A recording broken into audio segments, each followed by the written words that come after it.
They thought they could take my lake, drain my rights, and hide behind HOA power. Overnight, they built a full industrial power plant on my private water, cut off my access, and threatened fines, police, and foreclosure if I didn't comply.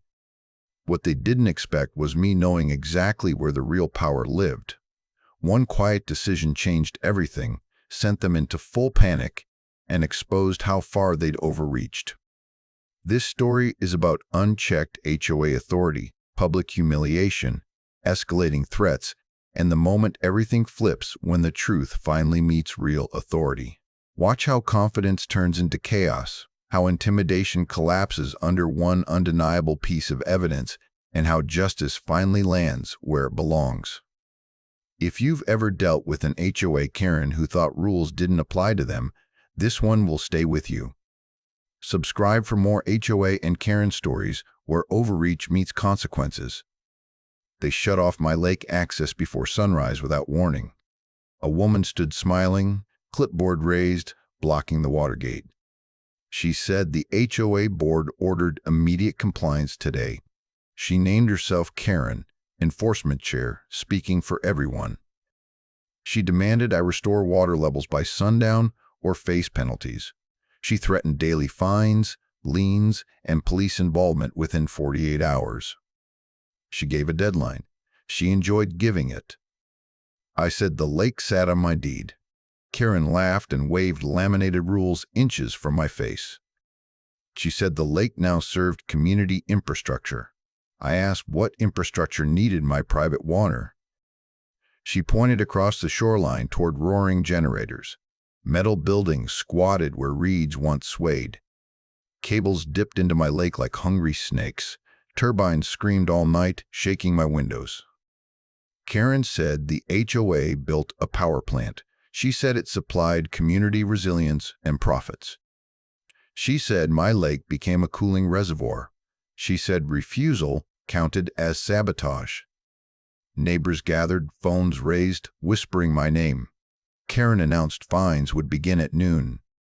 She announced security would lock my dock. I refused politely.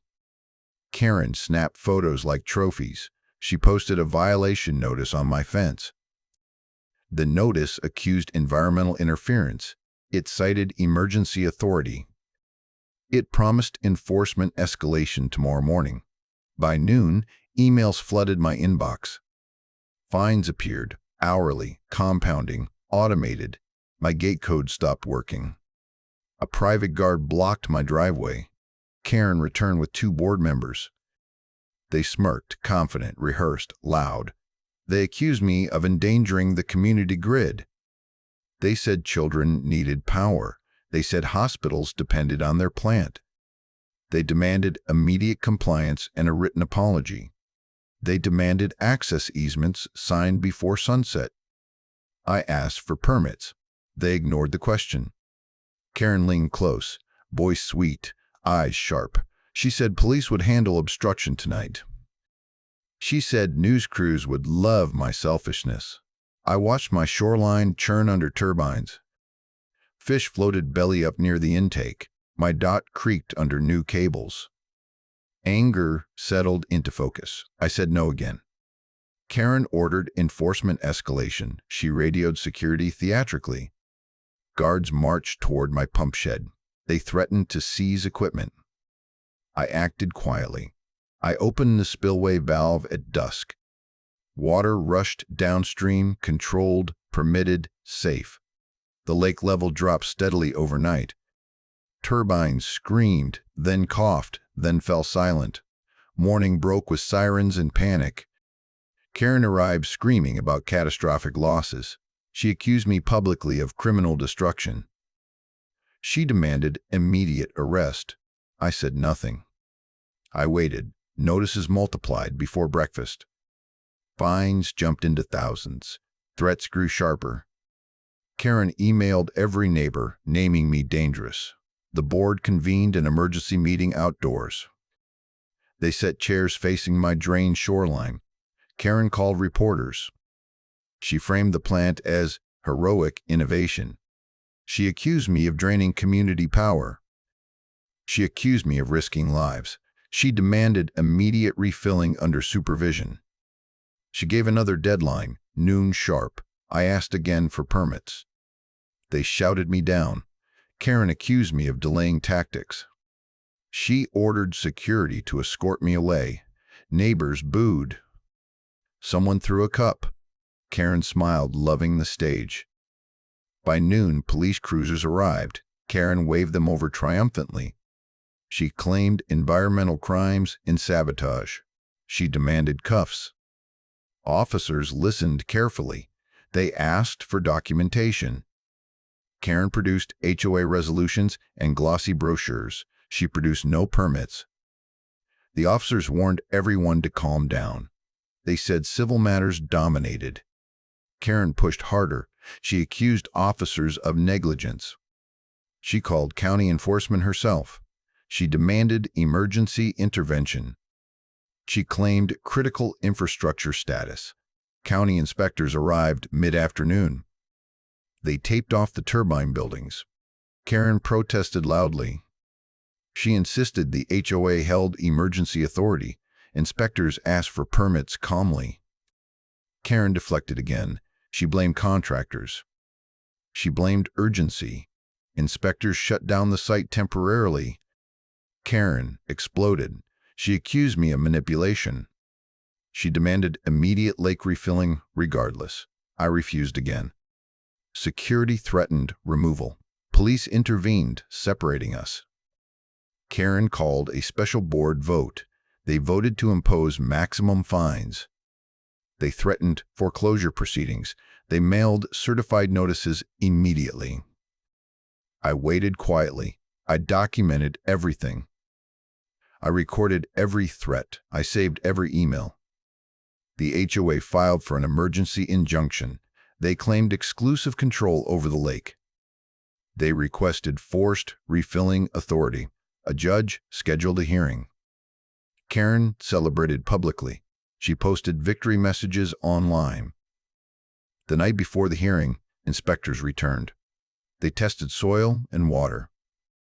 They found contamination. They halted all operations again. Karen blamed me for the shutdown. She claimed my draining caused contamination exposure. She doubled threats. She promised criminal referrals. Authority now stood fully involved. Only then did I speak clearly. At the hearing, Karen spoke first. She painted disaster theatrically. She demanded immediate control. The judge asked for permits. Silence followed. Karen shuffled papers uselessly. I stood when invited. I produced one document only. A certified permit rested on the table. It showed exclusive water rights. It showed drainage authority. It showed prohibited industrial use. It showed my signature approved years earlier. The permit included survey maps. The power plant sat entirely on my parcel. The lake served private conservation use only. The judge examined the seal carefully. County inspectors confirmed authenticity immediately. Police nodded, understanding shifting fast. Karen tried interrupting. The judge stopped her cold. The room felt electric. Inspectors testified briefly. They said no permits existed for the plant. They said environmental violations were likely severe. The judge denied the HOA request instantly. He ordered operations cease indefinitely. He ordered fines suspended immediately. Karen's face drained white. Board members whispered frantically. Reporters scribbled eagerly. The judge ordered an investigation into HOA conduct. He warned of criminal exposure. He dismissed us swiftly. Outside, inspectors served shutdown orders. Police escorted contractors off my land. Security removed HOA locks from my gates. Neighbors watched silently now. Phones recorded Karen retreating. The county issued violation notices. Fines targeted the HOA directly. Environmental penalties mounted quickly. The board attempted damage control statements. They blamed misunderstandings. No one listened. I refilled the lake slowly afterward. Fish returned within days. The shoreline healed quietly. Karen resigned within a week. 2 board members followed. The HOA president disappeared. The HOA faced massive penalties. Insurance denied coverage. Legal bills exploded. A special election dissolved the board. State oversight replaced them temporarily. Policies changed immediately. The power plant structures were dismantled. Contractors hauled steel away embarrassed. The land restored gradually. Fines against me vanished entirely. Certified letters arrived confirming reversals. Liens dissolved cleanly. Neighbors apologized privately. Some thanked me openly. Others avoided eye contact forever. The county settled contamination issues.